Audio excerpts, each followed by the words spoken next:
देख रहे हो नमस्ते पंजाब न्यूज़ मैं हाँ गीता सक्सेना। प्रोग्राम सियासत गरम है ਦੇ ਵਿੱਚ ਅੱਜ ਜਿਹੜਾ ਚਰਚਾ ਦਾ ਵਿਸ਼ਾ ਹੋਵੇਗਾ ਕਿਸਾਨ ਅੰਦੋਲਨ ਨੂੰ ਲੈ ਕੇ।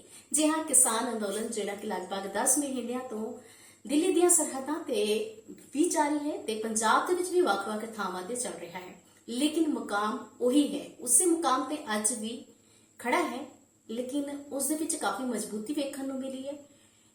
पर सियासी पार्टियां का किस तरह इन्हों सहयोग मिल रहा है या नहीं, अजिहियां तमाम गल्लां ते चर्चा करांगे इस प्रोग्राम के जरिए सियासत गरम है दे विच, जिस ते गल्लां बातां करन दे लई चर्चा करन दे लई साडे नाल शामिल ने प्रोग्राम दे विच इंजीनियर पवनदीप शर्मा जी।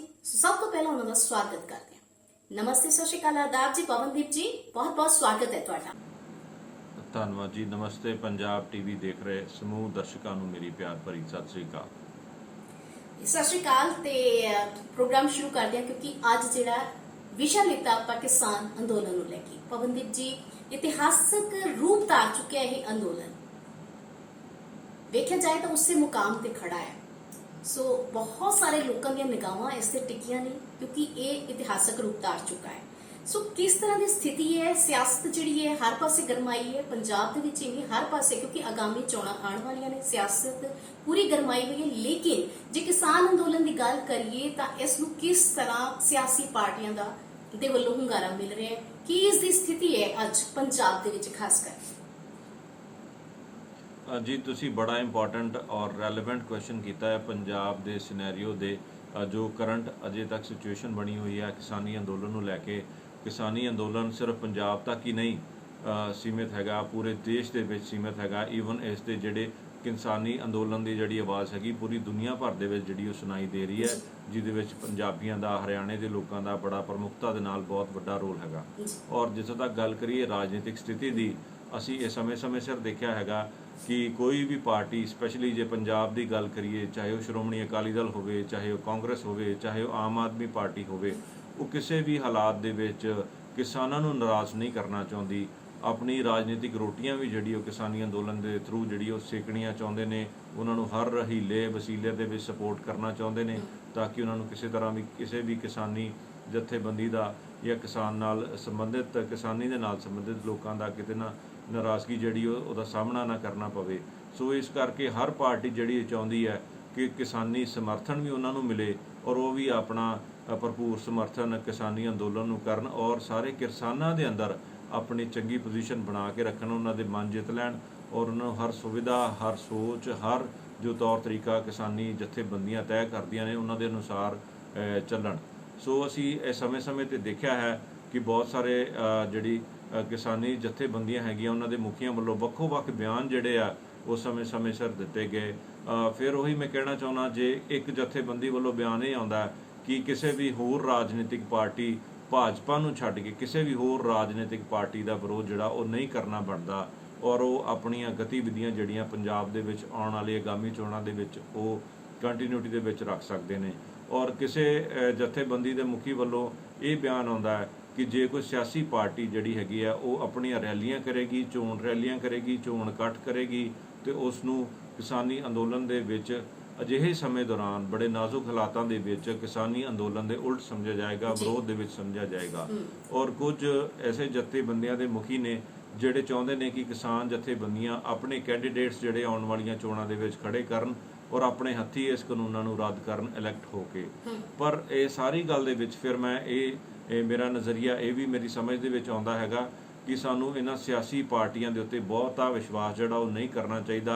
देखो पंजाब जिहड़े पंजाबी साडे हैगे ने, एक बड़ी मशहूर कहावत भी हैगी आ, दुख नाल कहना पैंदा मैनूं कि जिवें एक डड्डूआं दे तोल वांग किसी व्यक्ति नूं कहा गया कि तू 10 किलो डड्डू जिहड़े आ वो तोल देवीं, तो वो व्यक्ति जिहड़ा खरीदण वाला सी उस तोलन वाले नूं कहंदा कि मैं शाम नूं आ जांगा, पर वो कहंदा जिहड़ा वेच रहा हुंदा वो कहंदा नहीं मैं तैनूं अद्धे घंटे दे विच ही वो तोल दिआंगा। और जद भी वो डड्डू 10 किलो जो तोलन लगता सी, जदों ही वो बराबर होंदे सी ते 2 डड्डू जिहड़े 2 या 4 या 1 छाल मार के उतर जाता सी, तो वो कदी भी वो जिहड़ा 10 किलो वेट हैगा वो कदी बराबर नहीं हो पाता सी। साडे पंजाबियां दे विच, साडे लोकां दे विच ये भी स्थिति जिहड़ी डड्डूआं दे तोल वाली जिहड़ी है वो बड़ी खासी टुकदी हैगी है। जे कोई एक व्यक्ति कोई एक सार एक गल करनी चाहुंदा हैगा ते 4 उहदे उल्ट करनी शुरू कर दिंदे हैगे आ। ਇਸੇ ਤਰੀਕੇ ਦੇ ਨਾਲ ਜੇ ਕੋਈ ਇੱਕ ਜਥੇਬੰਦੀ ਦਾ ਮੁਖੀ ਕੋਈ ਇੱਕ ਗੱਲ ਕਰਦਾ ਹੈ ਤੇ ਦੂਸਰੀ ਜਥੇਬੰਦੀ ਦਾ ਬੜਾ ਐਡਵਰਸ ਇਫੈਕਟ ਔਰ ਐਡਵਰਸ ਬਿਆਨ ਜਿਹੜੇ ਹੁੰਦੇ ਆ, ਉਲਟ ਹੁੰਦੇ ਆ, ਵਾਈਸ ਵਰਸਾ ਹੁੰਦੇ ਆ, ਉਹ ਬਿਆਨ ਆਉਣੇ ਸ਼ੁਰੂ ਹੋ ਜਾਂਦੇ ਆ।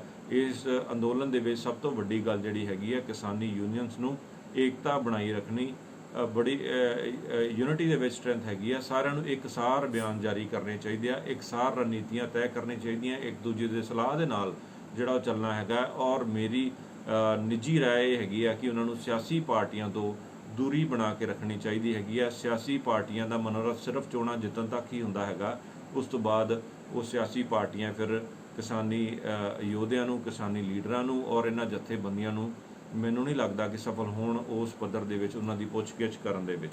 ਸੋ ਇਸ ਕਰਕੇ ਕਿਸਾਨਾਂ ਦੀ ਸਥਿਤੀ ਜਿਹੜੀ ਹੈ ਇਸ ਵੇਲੇ ਬੜੀ ਗੰਭੀਰ ਵੀ ਬਣੀ ਹੋਈ ਹੈ। ਜਿੱਥੇ ਜਿੱਥੇ ਵੀ ਉਹ ਪ੍ਰਦਰਸ਼ਨ ਕਰਦੇ ਨੇ ਅਸੀਂ ਦੇਖਿਆ ਬਹੁਤ ਸਾਰੀਆਂ ਸੱਟਾਂ ਦਾ ਬਹੁਤ ਉਹਨਾਂ ਨੂੰ ਸਾਹਮਣਾ ਕਰਨਾ ਪੈਂਦਾ ਹੈ। ਬਹੁਤ ਸਾਰੇ ਕਿਸਾਨ ਸਾਡੇ ਸ਼ਹੀਦੀਆਂ ਪਾ ਗਏ। ਪੰਜਾਬ ਦੇ ਵਿੱਚ ਵੀ ਲਗਭਗ 113 ਪਲੇਸਿਸ ਇਹੋ ਜਿਹੀਆਂ ਹੈਗੀਆਂ ਨੇ ਜਿਹਦੇ ਵਿੱਚ ਕਿਸਾਨ ਜਿਹੜੇ ਅਜੇ ਵੀ ਧਰਨਾ ਲਗਾ ਕੇ ਬੈਠੇ ਹੋਏ ਨੇ। ਔਰ ਉਧਰੋਂ ਹੀ ਅਸੀਂ ਦੇਖਿਆ ਕਿ ਜੇ ਕਿਸੇ ਪਾਰਟੀ ਜਿਵੇਂ ਕਿ ਕਾਂਗਰਸ ਪਾਰਟੀ ਦੇ ਚੀਫ ਮਿਨਿਸਟਰ ਨੇ ਕੈਪਟਨ ਅਮਰਿੰਦਰ ਸਿੰਘ ਪੰਜਾਬ ਦੇ ਵਿੱਚ, ਉਹਨਾਂ ਨੇ ਵੀ ਇਹ ਅਪੀਲ ਜਿਹੜੀ ਕਿਸਾਨਾਂ ਨੂੰ ਕੀਤੀ ਹੈ, ਮੈਂ ਬੜਾ ਹੈਰਾਨ ਹੈਗਾ ਇਸ ਗੱਲ ਦੇ ਉੱਤੋਂ। ਉਹਨਾਂ ਨੇ ਕਿਹਾ ਕਿ ਕਿਸਾਨ ਜਿਹੜਾ ਉਹ ਪੰਜਾਬ ਦਾ ਨੁਕਸਾਨ ਨਾ ਕਰਨ। ਇਨਡਾਇਰੈਕਟਲੀ ਉਹਨਾਂ ਦੇ ਕਹਿਣ ਦਾ ਜਿਹੜਾ ਤਰੀਕਾ ਸੀ ਉਹ ਇਹੀ ਸੀਗਾ ਕਿ ਪੰਜਾਬ ਆਲਰੇਡੀ ਬਹੁਤ ਵੱਡੇ ਕਰਜ਼ੇ ਦੇ ਹੇਠ ਦੱਬਿਆ ਹੋਇਆ ਹੈ, 2,75,000 ਕਰੋੜ ਦੇ ਕਰਜ਼ੇ ਥੱਲੇ ਦੱਬਿਆ ਹੈਗਾ। ਔਰ ਮਾਰਚ 2020 ਤੋਂ ਬਾਅਦ ਕਹਿ ਸਕਦੇ ਹੋ ਕਿ 69,000 ਕਰੋੜ ਦਾ ਨੁਕਸਾਨ ਜਿਹੜਾ ਉਹ ਪੰਜਾਬ ਨੂੰ ਝੱਲਣਾ ਪੈ ਰਿਹਾ। ਜੇ ਅਸੀਂ ਇਹਨੂੰ ਇਕੁਇਵਲੈਂਟ ਕਰੀਏ, ਜੇ ਇਸ ਰੇਸ਼ੋ ਨੂੰ ਜੇ ਅਸੀਂ ਬਿਲਕੁਲ ਮੈਥਮੈਟਿਕਲੀ ਚੱਲੀਏ ਤਾਂ ਫਿਰ ਦੇਖਣ 'ਚ ਆਉਂਦਾ ਕਿ 98,000 ਰੁਪਇਆ ਪ੍ਰਤੀ ਪੰਜਾਬੀ ਵਿਅਕਤੀ ਉਹਦੇ ਸਿਰ ਦੇ ਉੱਤੇ ਉਸ ਕਰਜ਼ੇ ਦਾ ਭਾਰ ਹੈ, ਜੇ ਅਸੀਂ ਉਸ ਨੂੰ ਕੈਲਕੂਲੇਟ ਕਰੀਏ ਤੇ।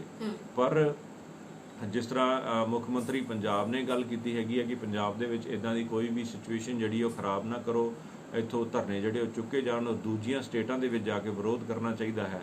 ਸੋ ਉਹਨਾਂ ਨੇ ਵੀ ਕਿਤੇ ਨਾ ਕਿਤੇ ਇਹ ਜ਼ਾਹਰ ਕੀਤਾ, ਇੱਕ ਸ਼ੰਕਾ ਜ਼ਾਹਰ ਕੀਤੀ, ਇੱਕ ਜਤਾਇਆ ਕਿ ਇਹਨਾਂ ਧਰਨਿਆਂ ਦੇ ਨਾਲ ਪੰਜਾਬ ਦਾ ਬਹੁਤ ਵੱਡਾ ਲਾਸ ਜਿਹੜਾ ਆਉਣ ਵਾਲੇ ਸਮੇਂ ਦੇ ਵਿੱਚ ਵੀ ਹੋਵੇਗਾ। ਔਰ ਅਸੀਂ ਦੇਖ ਹੀ ਲਿਆ ਮਾਰਚ 2020 ਤੋਂ ਬਾਅਦ ਜੋ ਅੰਕੜੇ ਆਏ ਨੇ ਸਾਡੇ ਸਾਹਮਣੇ, ਉਹਨਾਂ ਵਿੱਚ ਵੀ ਸਾਨੂੰ ਇਹ ਦਿਸ ਰਿਹਾ ਹੈਗਾ ਕਿ ਇਕਨੋਮਿਕ ਕ੍ਰਾਈਸਿਸ ਵੱਲ ਪੰਜਾਬ ਜਿਹੜਾ ਉਹ ਵੱਧ ਰਿਹਾ ਹੈਗਾ।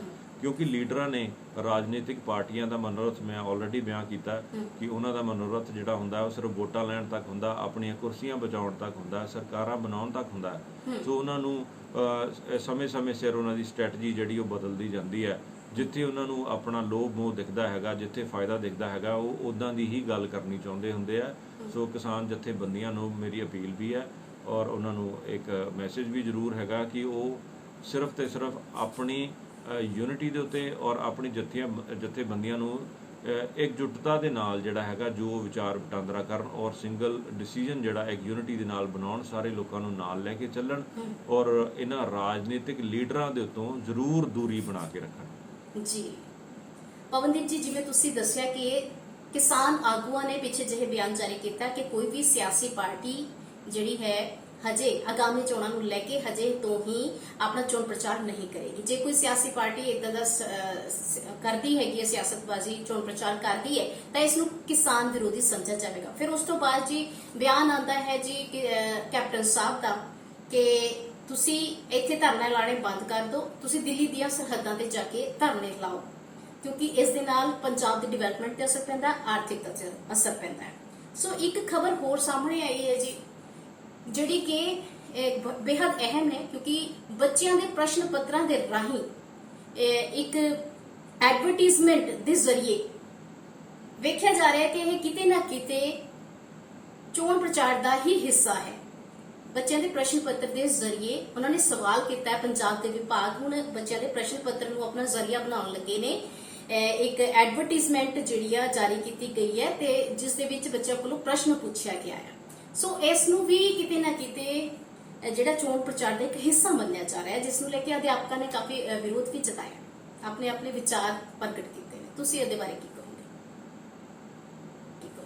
ਜੀ ਇਹ ਵੀ ਗੱਲ ਬੜੀ ਮੈਂ ਸਮਝਦਾ ਵਾਜਬ ਹੈਗੀ ਹੈ ਕਿ ਵਿਰੋਧ ਕਰਨਾ ਤੇ ਬਣਦਾ ਹੈਗਾ। ਸਰਕਾਰਾਂ ਦਾ ਕੰਮ ਜਿਹੜਾ, ਸਰਕਾਰਾਂ ਦੀ ਜੇ ਐਡਵਰਟਾਈਜ਼ਮੈਂਟ ਦੀ ਗੱਲ ਕਰੀਏ, ਉਹਨਾਂ ਦੀ ਪ੍ਰਸ਼ੰਸਾ ਦੀ ਗੱਲ ਕਰੀਏ, ਉਹਨਾਂ ਦੀਆਂ ਉਦਾਹਰਨਾਂ ਦੀ ਗੱਲ ਕਰੀਏ ਤੇ ਉਹਨਾਂ ਦੀ ਐਡਵਰਟਾਈਜ਼ਮੈਂਟ ਇਟਸੈਲਫ ਕੰਮ ਹੋਣਾ ਚਾਹੀਦਾ। ਉਹਨਾਂ ਦਾ ਲੀਡਰਾਂ ਦਾ ਜਿਹੜਾ ਕੀਤਾ ਹੋਇਆ ਕੰਮ ਹੁੰਦਾ, ਜਿਹੜਾ ਪਬਲਿਕ ਵੈਲਫੇਅਰ ਦੇ ਕੰਮ ਹੁੰਦੇ ਆ, ਲਾਅ ਐਂਡ ਆਰਡਰ ਦੇ ਕੰਮ ਹੁੰਦੇ ਆ, ਐਜੂਕੇਸ਼ਨ ਦੇ ਕੰਮ ਹੁੰਦੇ ਆ, ਜਿਨ੍ਹਾਂ ਮੈਡੀਕਲ ਫੈਸਿਲਿਟੀਜ਼ ਦੇ ਕੰਮ ਹੁੰਦੇ ਆ, ਜਾਂ ਆਮ ਲੋਕਾਂ ਨੇ ਅਮਲ ਦਰਾਮਦ ਦੇ ਵਿੱਚ ਜਿਹੜੇ ਕੰਮ ਲਿਆਂਦੇ ਗਏ ਹੁੰਦੇ ਆ, ਜਿਨ੍ਹਾਂ ਨੂੰ ਪਬਲਿਕ ਵੈਲਫੇਅਰ ਦੇ ਵਿੱਚ ਲਿਆਂਦਾ ਜਾਂਦਾ, ਲੋਕਾਂ ਦਾ ਜਿਸ ਨਾਲ ਫਾਇਦਾ ਹੁੰਦਾ, ਉਹ ਇਟਸੈਲਫ ਹੀ ਐਡਵਰਟੀਜ਼ਮੈਂਟ ਹੁੰਦੀ ਹੈ।